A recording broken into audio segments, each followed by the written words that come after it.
Meow. Meow.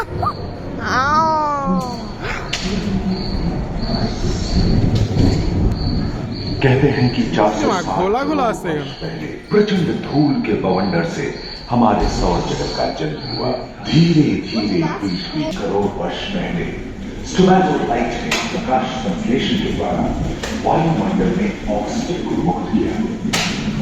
वायुमंडल में oxygen के स्तर में निरंतर वृद्धि से 120 करोड़ वर्ष पहले एक से अधिक न्यूक्लियस वाले पौधे फैलाने लगे।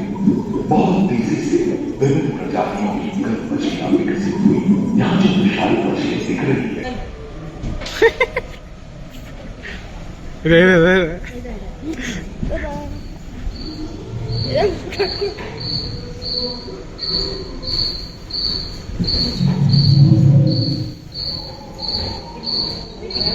35 करोड़ वर्ष पहले धरती पर पेड़ पौधों का जन्म हुआ, जो बढ़ते गए और घने जंगलों में बदल गए।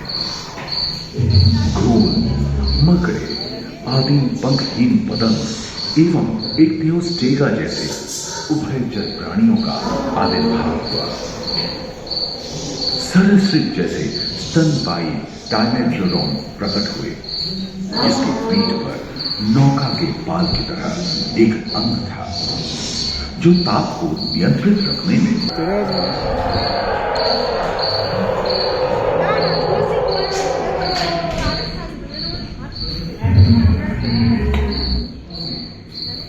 प्राय 1 मीटर तक पंख फैलाने में सक्षम साथ ही चिलचिट्टे, बीटल एवं बिच्छू पृथ्वी के चारों ओर फैल गए थे।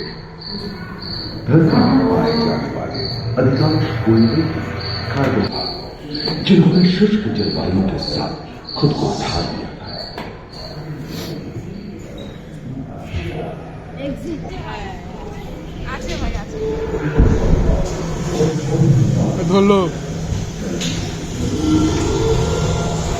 मेंढक, कछुआ और मगरमच्छ मारा जाए लगभग 22 करोड़ वर्ष पहले इस धरती पर हुआ। प्रथम स्तनपायी प्राचीन सरीसृप शांत होने लगे और उनकी जगह डायनासोर ने ले लिया था। ये घटना प्राय 20 करोड़ वर्ष पहले डायनासोर विभिन्न आकार एवं आकृति और धरती के कोने कोने में फैल गए थे एवं जलवायु के अनुकूल खुद को ढाल दिया था। इनमें से कुछ तो गिलहरी की तरह हल्के फुल्के थे और कुछ 15 पूर्ण वयस्क हाथियों जितने भारी थे।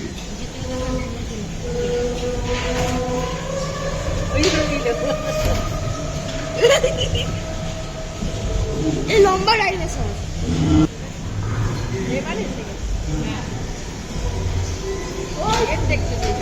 कुछ 4 पैरों से चलते हैं तो सियालोफाइसिस 2 पैर वाले डायनासोर थे।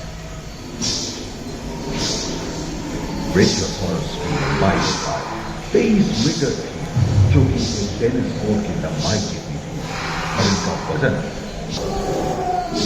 प्लियोसॉरस समुद्र में रहते थे। सबसे प्राचीन उड़न सरीसृप हवा में प्रथम वर्षों तक यानी जुरासिक के अंतिम चरण से क्रेटेशियस युग का प्रथम चरण तक डायनासोर के लिए स्वर्णिम युग रहा। जलवायु में नमी की मौजूदगी से पृथ्वी पेड़ पौधों से भर उठी थी।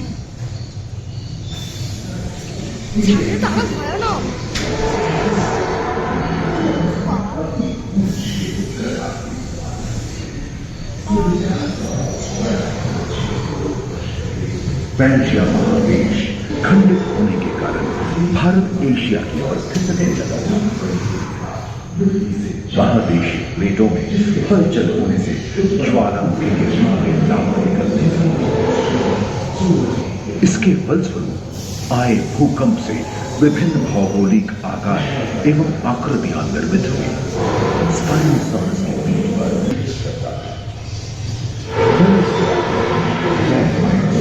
एवं ओपी राजा जैसे छोटे डायनासोर लंबे पंख वाले टेरोनॉडस उड़ने एवं फिसलने में माहिर थे। सुनने में विचित्र लगे, पर अधिकांश डायनासोर जैसे कि ट्राइसेराटोप्स और एंकिलोसॉरस शाकाहारी थे।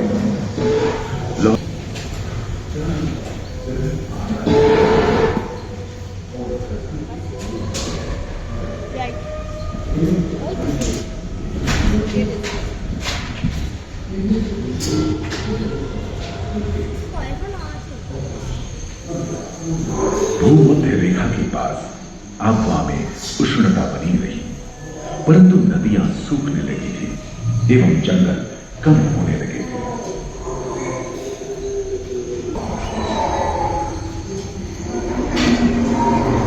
गोंडा नहीं गाने करो तू मेरा शाकाहारी बने ये तीनों मुझे एकांत महादेश में जीव जंतुओं का विकास स्वतंत्र रूप से शुरू हुआ। सबसे पहले पुष्प वाले पौधे धरती पर विकसित हुए एवं परागण के लिए कीट पतंगों के साथ संपर्क स्थापित हुआ। वे तेजी से धरती पर बढ़ने लगे। इसी समय पहली बार धरती पर सांपों का जन्म हुआ। डायनासोर में सबसे भयंकर था।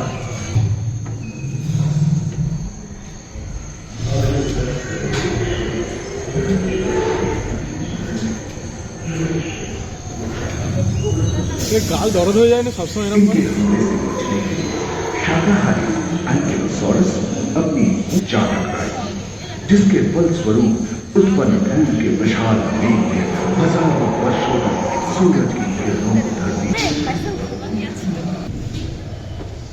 এবার ডাইনোসর থেকে আমাদের এমনি হাতি ফাতি ঢুকলাম সবে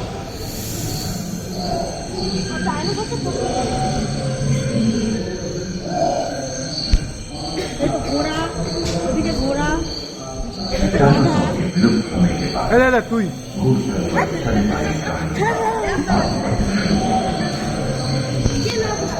पर्याप्त मात्रा में आहार उपलब्ध होने के कारण छोटे छोटे प्राणी धरती पर नजर आने लगे। विश्व के कई हिस्से जंगल से हरे भरे हो गए।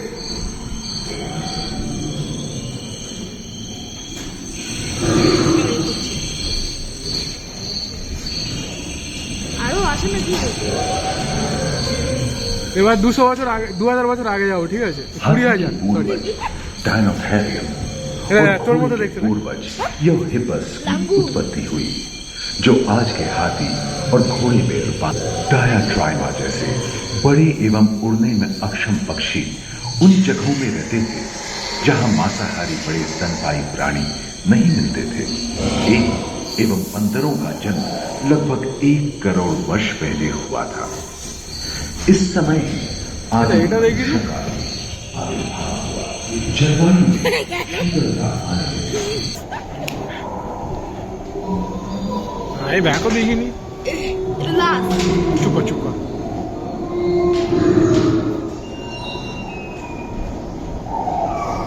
पृथ्वी के लंबे इतिहास की झांकी तो ऐसे कई मौके रहे हैं जब उत्तरी गोलार्ध के अधिकांश हिस्से बर्फ की चादरों से ढक गए थे, जो आइस एज के नाम से जाना जाता है। हम आज ऐसे ही एक आइस एज में रह रहे हैं जो 20 लाख वर्ष पहले शुरू हुआ था। रोए पर विशाल सिंह वाले तीर जंगल में शान से विचरण करते थे। संभवतः सामने के दांत से मांस को चीरने फाड़ने में हुई अड़चन के कारण यह समय के साथ विलुप्त हो गए। वहीं दानव आकार के हिरण हिंसक जानवरों से बचने के लिए तेजी से नहीं भाग सकते। इस समय से ही आधुनिक मानव का क्रमिक विकास शुरू हुआ और विशाल स्तनपायी प्राणी धीरे धीरे विलुप्त होने लगे।